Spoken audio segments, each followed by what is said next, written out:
This morning, a change at Blue Ridge Parkway.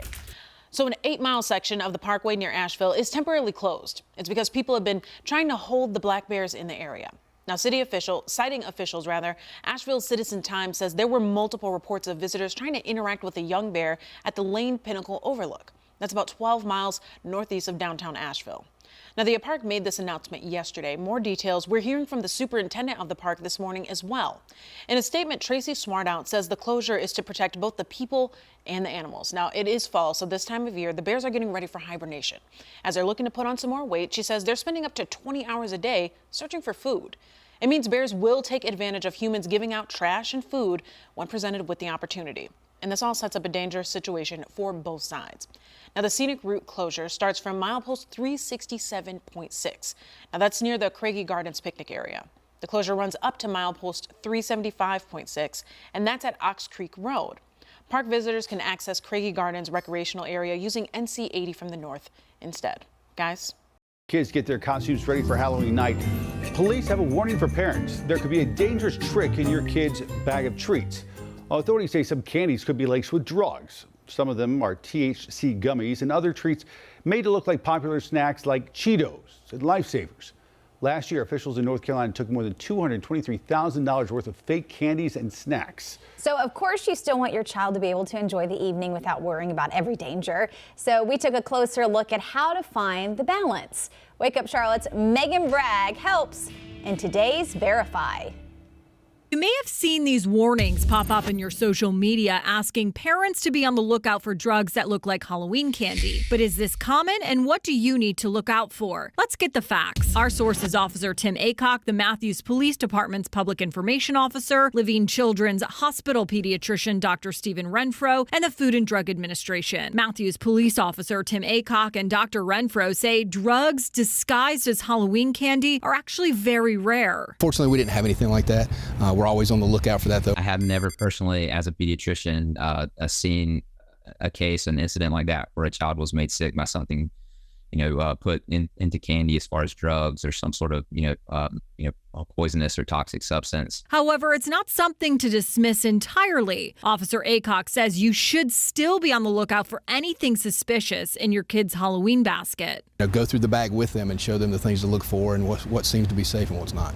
The FDA lists ways to check the Halloween candy. They say don't eat candy until it's inspected at home. Look at the wrapping and make sure there are no tears in the wrapping or tiny pinholes. Throw away anything that looks suspicious and check the ingredients if you're not sure what type of candy it is. Officer Aycock says a bigger concern is traffic. Make sure your kids are in groups or supervised and wear something like a glow stick or have a flashlight if you're out trick-or-treating. And of course, happy Halloween. With your Verify Fact Check, I'm Megan Bragg. With your help, WCNC Charlotte is making a difference in our community. Beautiful day. So many people helping. This is incredible. Let's spread that love tonight. Here is a $5,000 check that you guys can use to further the mission. There is nothing on earth like the feeling of giving back with your hands. $5,000 to you and Block Love Charlotte for what you guys do. If you'd like to make a difference, go to WCNC.com/make-a-difference now.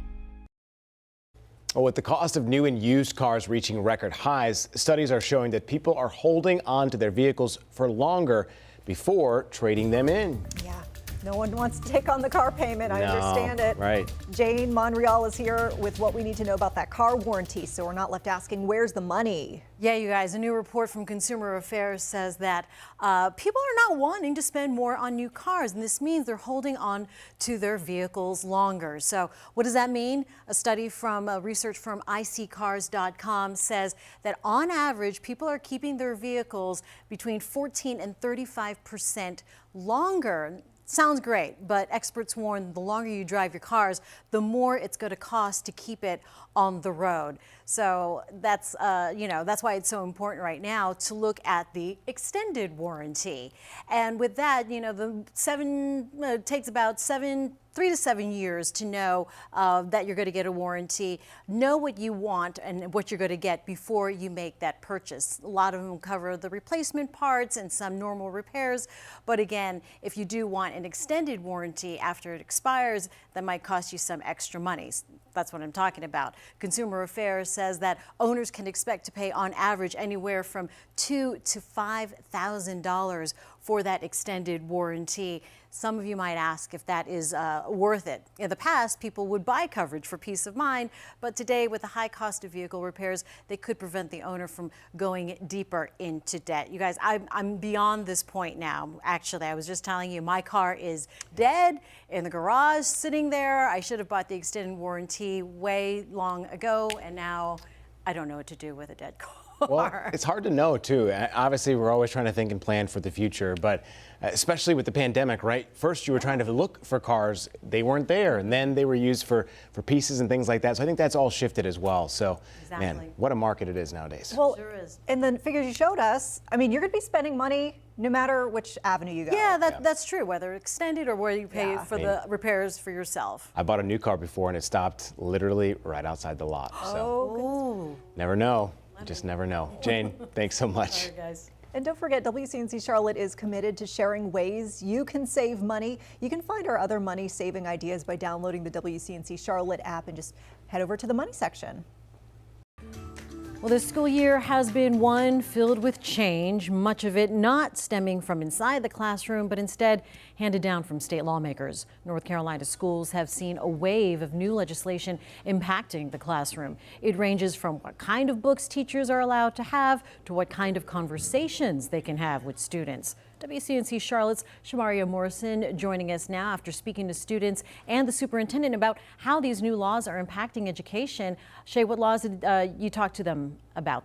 Well, Jane, one, the Parents' Bill of Rights and restrictions on LGBTQ students tied to legislation that had been passed this year. And we discussed how state and local politics is sometimes a distraction for some students. In an exclusive one-on-one interview with WCNC Charlotte, CMS's Superintendent Crystal Hill says she recognizes politics' place in education. I have an understanding of the way that politics plays into K-12 education. We have an elected school board, we have elected legislators, we have an elected governor. And all those elected positions come with cost for education. West Charlotte senior Malachi Thompson says students are not blind to the spotlight on education in politics. Oftentimes we forget about the students' voices and all we do is remember the parents and the teachers, but students have stories too. Sharing student stories is why Thompson is part of Superintendent Hill's student advisory team. My first encounter with her was she asked me a question. She said, "What does the students want?" Thompson says political decisions by the General Assembly have hurt his classmates. I share a classroom with some of our LGBTQ community, and they just don't feel safe. Over the summer, state lawmakers filed 6 bills aimed at transgender youth, ranging from sports to medical care. Previously stalled legislation that limited LGBTQ+ instruction in North Carolina public schools was also passed this year. They don't feel safe, they don't feel heard, they don't feel seen. And most of our students don't feel seen in the classroom. So once we provide that opportunity for them to be seen, heard, and viewed, then they can feel comfortable to sit in their classrooms and learn. Hill has previously said the district will follow the law while making sure all students still feel welcome. She tries to keep her hands out of politics and in the classroom. I think the best way to do that is keep the main thing the main thing. Schools were designed and developed to impact positively student achievement. Plain and simple, right? And the district has already seen a hiccup with new laws enacted by the General Assembly. An email circulated to a few school principals, actually, Jane, telling them not to participate in banned books weeks, and that is due to the Parents' Bill of Rights. And this received actually international attention. CMS eventually backtracking, saying they were not taking a position on banned books week, and that participation in it was not a violation or in any way associated with the Parents' Bill of Rights. All right, so they are being heard eventually, and you brought a lot of that to light as well. Yeah, we always want to hear from the students. That's right. Thank you, Shay. Verify, WCNC Charlotte. Verify is all about trying to make a difference in the community by making sure that the community has the correct information. This is what we know. and hey, this is what we don't know, sometimes you're actually surprised by the answer. Verify the difference. Verify is a great way to combat that misinformation, making sure that people know the process of the reporting. Alrighty, it's time to connect the dots when we make the news make sense. Scary movies are a classic Halloween tradition for some, but a popular technique used to scare folks in films is slowly going away. Horror film fanatics say a common way to scare the audience is becoming almost funny. Let's connect the dots. So for years, movie makers have used jump scares to frighten the viewer. And you've all seen it, the technique that involves that sudden change in an image or the loud sounds that get you out of your seat. Jump scares peaked from the 1970s to about the early 2000s, with cult classics using the technique every couple of minutes. But they're slowly going away. Jump scares in movies has actually dropped since 2014. Hitting a 20-year low in 2021. Experts say today's horror lovers can easily recognize the setup for a scare, and it's almost funny to viewers. So it means producers have to get a little more creative and spend less time on those big scares. Today's thrillers focus more on tension building and grabbing the viewer psychologically with scares that linger well after the jump.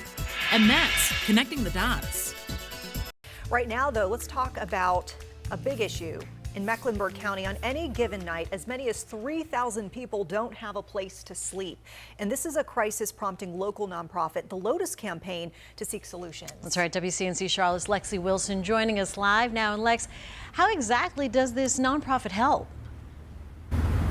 Well, the Lotus Campaign puts people who are homeless into housing by removing barriers. It's something that at times seems impossible, especially if someone has a record. Homelessness has many faces and many stories. This is Mario Johnson. At times I felt like, just giving up, what's the use, because my situation wasn't improving. Johnson has been to prison for several charges, including robbery. His drug addiction started at 13, and before last year, he was homeless. I never truly had a place to myself. A place to himself, now possible. It was just like a gift that was dropped in front of me. Johnson is part of the Lotus Campaign's landlord participation program. Lotus guarantees landlords rent. In return, they eliminate things like credit checks and employment records. Most of the residents that are coming through Lotus Campaign on paper are not going to look as great. They might have spotty rental history, maybe poor credit, there could be an eviction. At the same time, they partner with social service groups to provide ongoing support for people like Johnson, who still works with Hope Haven, an organization helping people battle addiction. What we're all about is building a strong network of support and also getting rid of roadblocks to housing. Over the last 5 years, the Landlord Participation Program has housed more than 410 people in Charlotte. They've also supported over 200 lease renewals. The program has a 97% success rate, which means 97% of tenants go on to house themselves without support. He'll protect me.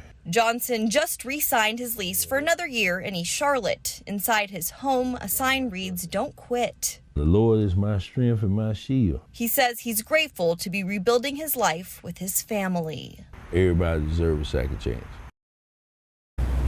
And the Lotus Campaign also tries to put their tenants in neighborhoods where they can gain upward mobility. Reporting live for WCNC Charlotte, I'm Lexi Wilson. Let's talk about that forecast. It does say 43. That's not a figment of our imagination, is it? Yeah, and that's the warmer spot in the area. Yeah. The urban heat out and all the concrete and steel, we tend to retain the heat for a little bit longer in Charlotte, but you get to the suburbs and outlying areas, it's already in the 20s. So it is going to cool off from the quickly, furnace. and it is going to be a cold couple of nights. I mean, this is weather we normally would see in January, just to put that in perspective. We just came out of a week where we had early June-like temperatures. So I think the whiplash of that has really been kind of the more shocking or jarring part of this whole temperature cool down. It's going to stay cool for one more day. with below average temperatures, but warming trend for the weekend. In fact, we could go above average by early next week. You see that 42 in Charlotte, but as I mentioned, look at all our outlying areas. Everybody's in the low 30s, upper 20s already. And here we are not even at midnight. So this is going to be a hard freeze tonight for a lot of folks, with those temperatures dropping down to the freezing mark and staying there for several hours. And that really is the key to putting an end to the growing season. It's one thing to drop briefly to 32 or 29, but when you do it for several hours, that's the kind of thing that really puts an end to the plants. And it will knock the insects down a little bit. Don't get rid of them completely, but maybe the end of the mosquitoes for a little bit until next year. And it will take a while to warm up tomorrow. Just know it's going to be a lot like today, where even in full sunshine, it's not going to feel very warm out there. We'll have another good freeze tomorrow at 27, but then going into the weekend, cold, crisp mornings, but more typical for this time of year. The afternoons will get closer to 70, and that's actually above average. Tomorrow afternoon, though, only mid to upper 50s. A few spots could get close to 60, but even with full sun, it's going to be chilly. That high pressure is kind of parked over us, but it's slowly drifting east. So as the wind starts shifting from out of the north to more of the east, southeast, and eventually the south, that will slowly warm us up. Now, the air is incredibly dry. Dry air will definitely warm up, but it also cools down at night. In fact, it's so dry, we're now in the midst of the longest dry streak without measurable rainfall in Charlotte of the year. We'll certainly go past 18. The other stretch was earlier in the month, and just goes to show you how dry it is. Tomorrow, we'll get the drought monitor update. It comes out every Thursday. It's probably not going to be a good sign. And when I look at the long range, this drought's going to continue well into November. We're hoping once we get into the winter months, El Nino will take over, and the jet stream is going to be very active with a southern branch of the jet stream, and hopefully that will bring us a wetter winter to make up for all this dryness we've seen. But right now, there's no signs of that happening because the jet stream's going back north, and we're getting into a westerly flow. That starts drying things out again and warming things up. So pretty dry and warm pattern shaping up after we get past the next 2 days. You look at the departure from average, right there is normal. So we're well below tomorrow, slightly below on Friday, but then by Saturday, just getting above, and then solidly above into next week. It looks like we'll stay above there, because remember, the average high actually is falling as we go into November. To see temperatures going back up shows you how much above average it will actually be. We'll start with the Guy Roofing 7-day forecast. Don't forget, this is the weekend. Set your clocks back 1 hour on Sunday morning. We go from 2 a.m. back to 1 a.m. Also change those batteries in your smoke detector and your carbon monoxide detector. No rain as temperatures warm up into next week. Let's go 10 days into the future, and you can see by next weekend we're back in the 60s, but that's pretty close to average, and no rain really in the foreseeable future. 10 days of maybe no rain on top of the 18 we've had already in a row. Yeah, it's dry out there. Brad, thank you. WCNC Charlotte. Weather is a kind of science that you get to see and experience every day. And I think some people don't even realize how much it affects them. That weather has a huge impact on how it threatens your family, your livelihood, or your home. So I think it really is one of those defining things we do that really affects everybody in our community. See the difference. That process of giving you a warning ahead of time and keeping you and your family safe is really important to me, because I live here too. It's my family, it's my friends, it's my neighbors. Construction work heading to the town of Waxhaw, and it is forcing some detours to the town's busiest roadways. This all happening on Election Day as well. WCNC Charlotte's Miles Harris talked one-on-one with the town mayor, who has more on how drivers can avoid those major delays. Waxhaw's mayor getting the word out about some road changes that could impact transportation as early as Monday. But his message going far beyond just the roads, but about being on the same page as the community. So we want to make sure that the 20,000 plus cars a day that go through this intersection can get around our town to allow our people to get into our town. Mayor Ron Pappas says that town leaders are working with railroad operator CSX and the NCDOT with a plan to keep traveling on Waxhaw's roads smooth, after CSX is getting set to do some maintenance work on the town's railroad crossing. We all collaborated, got together, developed a different plan that helped us circulate the traffic through town with very little disruption. The work is set to close the crossing at Route 16 and Broome Street, and the detours